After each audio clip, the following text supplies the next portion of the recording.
ملک کی کچھ ریاستوں میں مدرسوں کے سروے کی بات ہوئی. سروے تو حالانکہ سب کا ہونا چاہیے، جتنے تعلیمی ادارے ہیں، جتنے سرکاری اسکول ہیں، ان کا معیار کیا ہے؟ لیکن میں آپ کو بتانا چاہتا ہوں جو لوگ مدرسوں سے دور ہیں، آج ہمارے ملک میں جو اکثر بڑے مدرسے ہیں ان کے اندر پرائمری تعلیم ساتھ میں دی جاتی ہے. پرسوں ہی نیٹ کے ایگزام میں 1800 مدرسوں کے بچوں نے پیپر دیا، 1200 بچے مدرسوں کے نیٹ کے اندر کامیابی کے ساتھ اپنا امتحان دے کر کامیاب ہوئے ہیں. لوگ یہ سمجھتے کہ شاید مدرسوں میں صرف اردو ہی پڑھائی جا رہی ہے، عربی پڑھائی جا رہی ہے. نہیں، تقریباً سارے مدرسوں میں ہر ایک اسٹیٹ کا جو نظام ہے تعلیم کا اس کے مطابق بچوں کو ساتھ میں پڑھاتے ہیں تاکہ بچے دنیاوی طور پر بھی کامیاب ہوں، لیکن ان کے اندر کردار بھی ہونا چاہیے.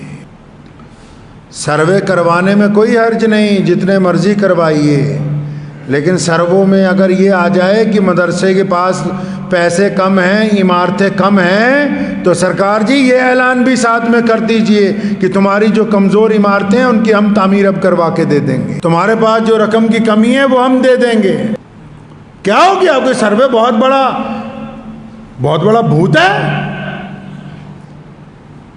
جو کرنے والے ہیں ان کو کہیں 4-5 سوال ہمارے بھی بیچ میں رکھ لیں، کیونکہ مدرسوں کے بیچ میں تو سرکار کو شاید پتہ نہ ہو یا نہ بتاؤ، مسجدوں میں مدرسوں میں داڑھی منڈوں کی تو 30 ممبروں کی کمیٹیاں بنی ہوئی ہیں مولویوں کے اوپر ماشاءاللہ.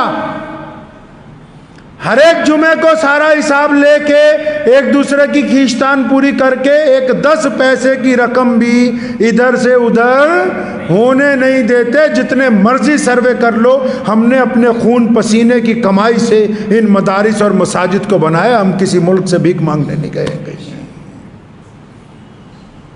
ہم باہر نہیں گئے ہیں کبھی. اس لیے میں پہلے تو ان لوگوں کو کہنا چاہتا ہوں جو سروے کے نام پر مسلمانوں کو، مدارس والوں کو ڈرانا چاہتے ہیں کہ اگر تو تم ان کا ساتھ دے سکتے ہو تو اچھی بات ہے، اگر ساتھ نہیں دے سکتے تو ڈرانے کی کوشش ہرگز مت کرو، کیونکہ ہم ڈرنے والے نہیں ہیں. مدارس نے اپنا کردار ادا کیا ہے. آج بھی 70% غریب طلبہ مدارس کے اندر تعلیم حاصل کرتے ہیں. یورپ سے آنے والوں نے جو ہمیں تربیت دی، انہوں نے کہا ہے کہ اپنا کیریئر بناؤ اور ایسا کیریئر بناؤ کہ تم بڑے آدمی بن جاؤ، پیسہ ہو، دولت ہو، ترقی ہو، کرسی ہو.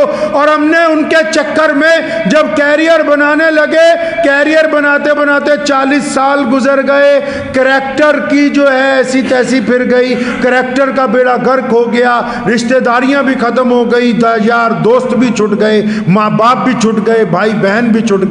اور جب کسی بڑے ملک میں، کسی باہر کے ملک میں آرام سے کسی کوٹھی میں پہنچے، جب 40 سال محنت کر کے، تو پتہ لگا کہ اب ہمارے ساتھ تو ہے ہی کوئی نہیں.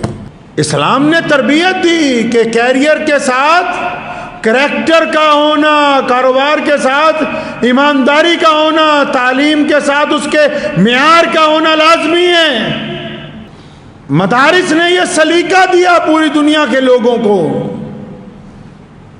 کہ جو بھی تعلیم پڑھائی جائے وہ دیانتداری کے ساتھ پڑھائی جائے. تو میں اکثر تو یونیورسٹیوں میں یا کبھی کسی کالج میں جانا ہو تو میں پوچھا کرتا ہوں کہ کتنے ایسے تمہیں درس دیے گئے جس میں یہ پڑھایا گیا ہو کہ ماں باپ کے سامنے اونچی آواز میں نہ بولنا. بس یہی پڑھا رہے ہیں کہ فلاں بڑی ڈگری لے کے کینیڈا جانا ہے، امریکہ جانا ہے، فرانس جانا ہے. جنہوں نے اپنا خون دے دے کے جگر کے ٹکڑوں کی طرح تمہیں بچپن سے اب تک پالا، جن ماں باپ نے، ان کی تعلیم کے اندر ان کے کردار کا کوئی حصہ نہیں.